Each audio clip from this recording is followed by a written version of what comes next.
you cannot cram for this ASWB exam. I also hear a lot of people, well, not a lot of people, but some people say, oh, I just studied for a week, I did this, I did that.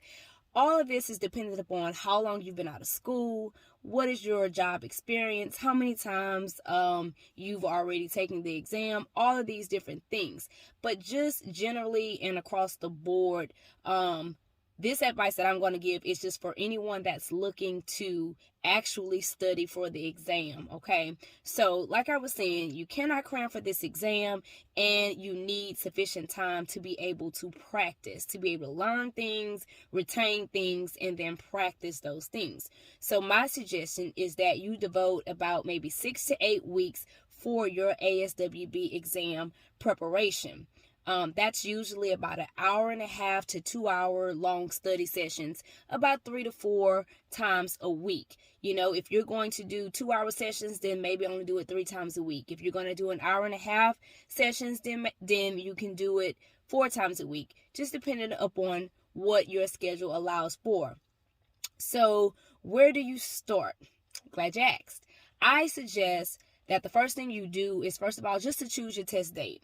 You don't have to go on the site and book it or do anything like that. Just at least choose the date so that you can have some type of game plan, some type of starting point. Just get your calendar, pencil it in, and so that you have some type of game plan, something to look forward to be able to set deadlines for and goals for, okay? How far should your test date be out? That just depends on you, okay? So that also depends on how much time you think that you need to study. In my opinion, if you have about 6 hours a week to devote to studying, I believe that the optimal amount of time for you to study is ranging from anywhere between 6 to 8 weeks, 45, 60 days at most. People try to study for 3, 4, 5, 6 months.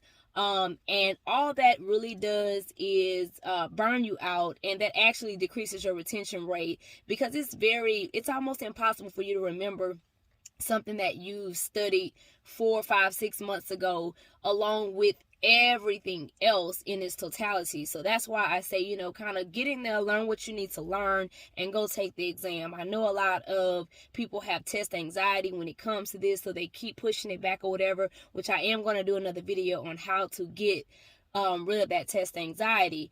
But the longer that you wait to take the exam, the more that anxiety builds up, which means the less you're going to be retaining information and the more you're going to be wasting your time.